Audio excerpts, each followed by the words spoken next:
Sir ನಮಸ್ತೆ. ಹುಬ್ಬಳ್ಳಿ ತಾಲೂಕಿನ ಭೂ ಅರಳಿಕಟ್ಟಿ ಗ್ರಾಮದ ಸದಸ್ಯರಾದಂತಹ ಶಬ್ಬೀರ್ ಅಹಮದ್ ಪಿ ಹಕೀಮ್ ಸರ್ ಅವರು ನಮ್ಮ ಜೊತೆಯಲ್ಲಿದ್ದಾರೆ. politiciansinIndia.com ಪರವಾಗಿ ತಮಗೆ ಒಂದು ಹಾರ್ದಿಕ ಸ್ವಾಗತ ಸರ್. ಸರ್, ತಾವು ರಾಜಕೀಯಕ್ಕೆ ಹೇಗೆ ಮತ್ತು ಯಾವಾಗ ಪ್ರವೇಶ ಮಾಡಿದ್ದೀರಿ? ನಂದು ಎರಡನೇ ಅವಧಿ ಸರ್. ನಾನು ಗ್ರಾಮ ಪಂಚಾಯತಿಗೆ ನಾನು ಹೇಗೆ ಬಂದ್ಯಾ, ಯಾವಾಗ ನಾನು ಪದರಕೊಂಡು 2004ರಲ್ಲಿ ನಾನು ಸ್ಪರ್ಧೆ ಮಾಡಿದ್ದೆ. ನಾನು ಜಾತಿಯಲ್ಲಿ ಮುಸ್ಲಿಂ ಆದರೆ ನಾನು ಆವಾಗ ಕಾಂಟ್ಯಾಕ್ಟ್ ಮಾಡಿದ್ದು ಅಲ್ಪಸಂಖ್ಯಾತೊಳಗೆ ನಾನು ಅವರಿಗೆ ಮಾಡಲಿಲ್ಲ, ಜನರಲ್ ಒಳಗೆ ಆಯ್ಕೆ ಮಾಡಿದೆ. ನನ್ನ ಜನರಲ್ ಒಳಗೆ ಆಯ್ಕೆ ಮಾಡಿದರು.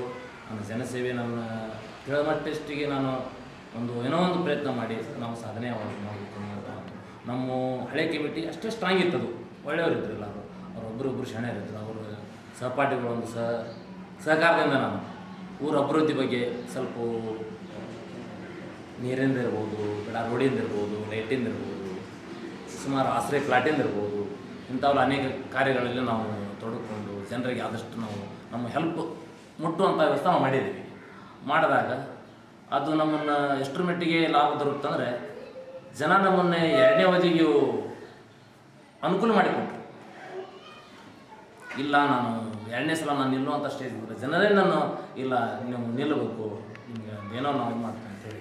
ಮತ್ತು ನಾನು ಯಾವುದೂ ಜಾತಿವಾದಿ ಅಲ್ಲ. ಅನ್ನೇ ಪಾಯಿಂಟ್ ಹೇಳ್ಬೇಕಂದ್ರೆ ನನ್ನ ವಾರ್ಡ್ನಲ್ಲಿ ಸುಮಾರು ಅಲ್ಪಸಂಖ್ಯಾತರ 160 ಜನ ಇದ್ದಾರೆ. ಒಂದು 600-700 ಇತರೆ ಸಮಾಜದಿಂದ, ಲಿಂಗಾಯತರ ಸಮಾಜದ ಒಂದು ಮತಬಾಂಧವರು. ಈ ಮತಬಾಂಧವರಲ್ಲಿ ನಾನು ಅಲ್ಪಸಂಖ್ಯಾತರಾಗಿ ನಾನು ಪುನರಾಯ್ಕೆ ನಾನು ಪಡೆದುಕೊಂಡಿದ್ದೇನೆ. ಅಂದರೆ ಜನರು ಕೂಡ ನಾನು ಬೆರೆತುಕೊಂಡು ಜನರ ಸೇವೆ ಮಾಡಿದ್ದೇನೆ. ಅದೊಂದು ನನಗೆ ದೊರಕಿದೆ. ಮೊದಲಾಗಿ ನಾನು ಆ ಜನರಿಗೆ ನನ್ನ ಸಾಯುವವರೆಗೂ ಆ ಋಣ ತೀರಿಸಿದ್ರು ಮುಟ್ಟೋದಿಲ್ಲ. ನನ್ನ ಮನಸ್ಸಿಗೆ ವೈಯಕ್ತಿಕ ನಾನು ಒಂದು ಹೇಳ್ಬೇಕಂದ್ರೆ.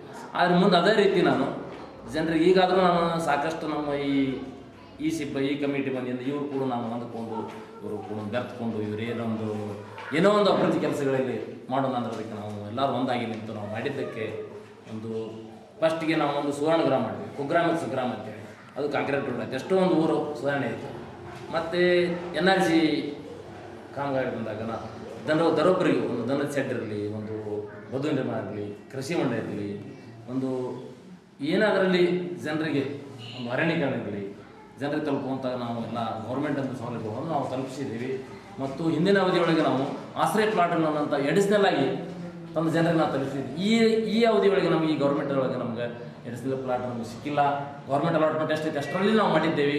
ಆದರೆ ಅದರಲ್ಲಿ ಈ ಸಾಮಾನ್ಯ ಜನರಿಗೆ ಸ್ವಲ್ಪ ಕಡಿಮೆ ಇದೆ. ಕೆಟಗಿರಿ ಒಳಗೆ SC ST ಅಲ್ಪಸಂಖ್ಯಾತ ರಿಸರ್ವ್ ಇರೋದ್ರಿಂದ ಅದಕ್ಕೆ ನಾವು ಈಗಿನ ಒಂದು ಶಾಸಕರಿಗೆ ನಾವು ಕೇಳ್ಕೊಂಡಿದ್ದೇವೆ, ಮನವಿ ಮಾಡ್ಕೊಂಡಿದ್ದೀವಿ. ಸರ್, ಏನಾರ ಮಾಡಿ ನಮಗೊಂದು 200-300 ಒಂದು ಪ್ಲಾಟಿನ ವ್ಯವಸ್ಥೆ ಮಾಡಿಕೊಡ್ರಿ. ಅದರ ಜನರಿಗೆ ಸ್ವಲ್ಪ ಅನ್ಯಾಯ ಆಗೈತೆ, ಅದನ್ನು ಆಗುವಂಥ ವ್ಯವಸ್ಥೆ ಮಾಡಿರಿ ಅಂತ ನಾವು ಕೇಳ್ಕೊಂಡಿದ್ದೀವಿ. ಅದೇ ರೀತಿ ನಾವು ಊರಾಗ ಅನೇಕ ಕೆಲಸಗಳನ್ನು ಈಗ ಶುದ್ಧ ನೀರಿಂದು ನಮ್ಮ ZP ಸದಸ್ಯರು ನಮ್ಮನ್ನು ಹಗಲಿರೋಳು ನಮ್ಮನ್ನು ಬೆನ್ನತ್ತಿ ನೀವು ಪಂಚಾಯತಿಗಳಿಗೆ ನೀವು ಅದನ್ನು ಕೆಲವೊಂದು ಕೆಲಸ ಮಾಡಿಕೊಡ್ರಿ, ನಾವು ಶುದ್ಧ ನೀರು ಮಾಡಿಕೊಡ್ತೀವಿ ಅಂತೇಳಿ ಅವರು ನಮಗೆ ಹೆಲ್ಪ್ ಮಾಡಿದ್ದಾರೆ. ಆ ಶುದ್ಧ ನೀರಿನ ಘಟಕವನ್ನು ನಾವು ಸ್ಥಾಪನೆ ಮಾಡಿದ್ದೀವಿ. ರಾಜೀವ್ ಗಾಂಧಿ ಸೇವಾ ಕೇಂದ್ರವನ್ನು ಸ್ಥಾಪನೆ ಮಾಡಿದ್ದೀವಿ. ಅನೇಕ ಕೆಲಸಗಳನ್ನು ನಾವು ಮಾಡ್ತಾಯಿದ್ದೇವೆ. ಇನ್ನು ಮುಂದೆ ಇದರ ಬಗ್ಗೆ ಹೆಚ್ಚಿನ ಮಾಹಿತಿಗಾಗಿ ನಾವೇನು ಮಾಡೇವಿ ಅನ್ನೋದಕ್ಕಿಂತ ನಮ್ಮ ವಾರ್ಡಿನ ಜನರಿಗೆ ನಮ್ಮ ಬಗ್ಗೆ ನೀವು ಕೇಳಿ ಅದರ ಬಗ್ಗೆ ತಿಳ್ಕೊಳ್ಳೋದು ಸೂಕ್ತ ಅಂತ ನಾನು. ಸರ್, ಸತತವಾಗಿ 2 ಬಾರಿ ತಾವು ಗ್ರಾಮ ಪಂಚಾಯತಿ ಸದಸ್ಯರಾಗಿದ್ದೀರಾ. ಸೊ ತಾವು ರಾಜಕೀಯ ಯಾವ ಉದ್ದೇಶದಿಂದ ಬಂದಿದ್ದೀರಾ ಸರ್? ನಾವು ರಾಜಕೀಯ ಬಂದ ಉದ್ದೇಶ ಜನಸೇವೆ ನಾವು ಮಾಡ್ತಾ ಇದ್ದ ಸಮಾಜದಲ್ಲಿ ನಾವು ತೊಡ್ಕೊಂಡು ಮೊದಲೇ ಇದ್ದಾರೆ. ನಾವು ಅಂದರೆ ಏನೋ ಒಂದು ಜನರ ಸಮಸ್ಯೆ ಇರಲಿ, ಒಂದು ಕಷ್ಟ ಇರಲಿ, ಸುಖ ಇರಲಿ, ಅವರ ಕಷ್ಟದಲ್ಲಿ ಭಾಗಿಯಾಗ್ತಾ ಇದ್ವಿ. ಅದೇ ಜನರನ್ನೇ ನನ್ನ ಹಂಗಾರೆ ಸೇವೆ ಮಾಡೋಕ್ಕೆ ಯೋಗ್ಯ ಇದ್ದಾನೆ ಅಂತೇಳಿ ನನ್ನನ್ನು ಪಂಚಾಯತಿ ಸದಸ್ಯನಾಗಿ ಮಾಡಿದರು. 2ನೇ ಸಲ ಆದರೂ ಅದೇ ಒಂದು ಉದ್ದೇಶ ಇಟ್ಕೊಂಡು ನಾನು ಪುನರಾಯ್ಕೆ ಮಾಡಿದ್ದಾರೆ. ಅದೇ ಒಂದು ಉದ್ದೇಶ ಬೇರೆ ಏನಿಲ್ಲ, ಜನಸೇವೆ ಮಾಡೋದಂದ್ರೆ ನನ್ನ ಗುರಿ.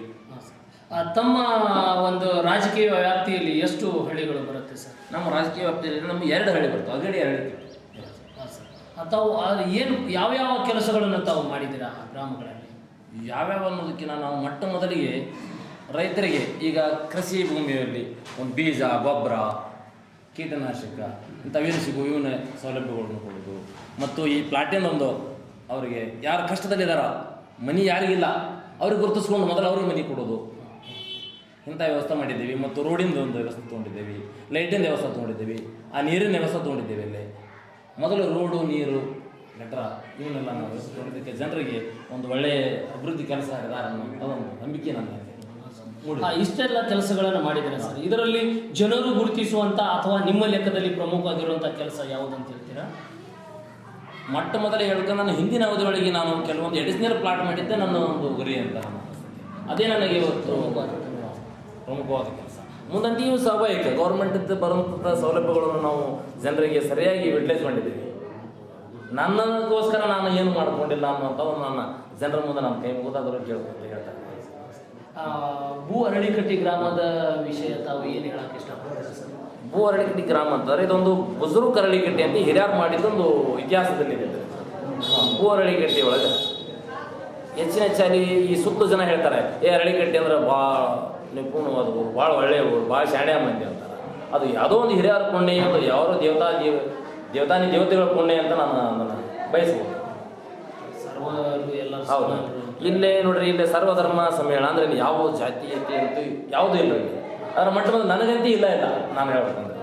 ಯಾಕಂದ್ರೆ ನನಗೆ ಇತರೆ ಜನರೇ ನನ್ನ ಇನ್ನೂರಿಗೆ ಆದರೂ ನಾನು ಎತ್ತಿ ಹೇಳಿದ್ದು, ಅವರು ನಾನು ಯಾವಾಗಲೂ ಚಿರಋಣಿನಾಗಿ. ಸರ್, ಈ ಮುಂದೆ ಈ ನಿಮ್ಮ ಗ್ರಾಮೀಣ ಅಭಿವೃದ್ಧಿಗೋಸ್ಕರ ತಾವು ಯಾವ ಯಾವ ಯೋಜನೆಗಳನ್ನು ಹಾಕೊಂಡಿದ್ದೀರಾ?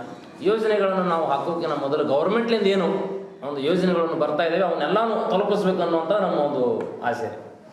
ಅದನ್ನೆಲ್ಲ ನಾವು ಹಾಕೋಕ್ಕಿಂತ ಗೌರ್ಮೆಂಟ್ಲಿಂದ ಏನು ಒಂದು ಯೋಜನೆಗಳು ಮಾಡ್ತಾ ಇದ್ದಾರೆ ಆ ಯೋಜನೆಗಳನ್ನು ಈ ಜನರಿಗೆ ತಲುಪಿಸ್ಬೇಕು.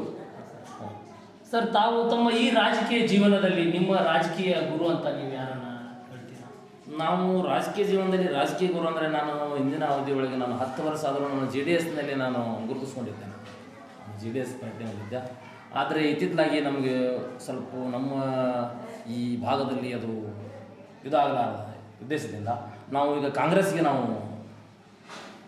ಸೇರ್ಪಡೆಯಾಗಿದ್ದೀವಿ. ಕಾಂಗ್ರೆಸ್ ಬಗ್ಗೆ ನಾನು ಭಾಳ ಒಂದು ಸದ್ಯ ಇಷ್ಟಪಡ್ತಾ ಇದ್ದೀನಿ.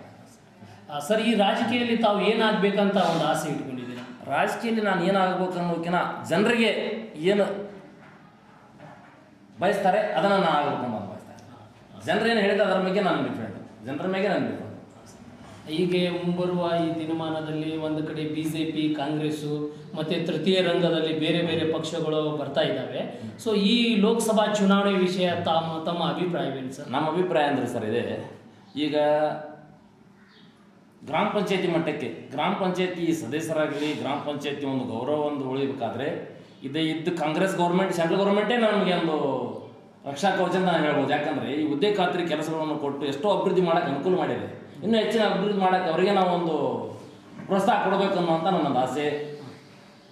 ಸರ್, ಇವತ್ತಿನ ಮಕ್ಕಳು ನಾಳೆ ನಾಡನ್ನು ಆಳುವಂಥ ರಾಜರು ಆಗ್ಬೋದು. ಸೊ ಈ ನಿಟ್ಟಿನಲ್ಲಿ ಈ ಮುಂಬರುವ ಯುವ ಜನರಿಗೆ ತಾವು ಯಾವ ಸಂದೇಶವನ್ನು ಕೊಡಲು ಇಷ್ಟಪಡ್ತೀರಾ? ಯುವ ಜನರಿಗೆ ಸಂದೇಶ ಕೊಡೋದಂದರೆ ತಂದೆ ತಾಯಿ ಒಂದು ಕರ್ತವ್ಯವನ್ನು ಪಾಲನೆ ಮಾಡಬೇಕು. ಅವರು ಒಳ್ಳೆಯ ಭವಿಷ್ಯವನ್ನು ರೂಪಿಸ್ಬೇಕು. ಈ ಊರಿನ ಅಭಿವೃದ್ಧಿ ಬಗ್ಗೆ ಆಗಲಿ ದೇಶದ ಅಭಿವೃದ್ಧಿ ಬಗ್ಗೆ ಆಗಲಿ ಒಳ್ಳೆಯ ಶಾಣ್ಯರಾಗಬೇಕು ಅನ್ನುವಂಥ ನನ್ನ ಜನರಿಗೆ ಮಕ್ಕಳಿಗೆ ನಾನು ಇದನ್ನು ಕೇಳ್ಕೊಳ್ತಾ ಇದ್ದೀನಿ. ಸರ್, ಇಷ್ಟೊತ್ತುವರೆಗೆ ತಾವು ಬಹಳ ಸೊಗಸಾಗಿ ತಮ್ಮ ಮನಸ್ಸಿನ ಮಾತನ್ನು ನಮ್ಮ ಜೊತೆಗೆ ಹಂಚಿಕೊಂಡಿದ್ದೀರಾ. ಭಾಳ ಖುಷಿಯಾಯಿತು ಸರ್. ನಮ್ಮ politiciansinIndia.com ಮಾಧ್ಯಮದ ಪರವಾಗಿ ತಮಗೆ ಧನ್ಯವಾದಗಳು.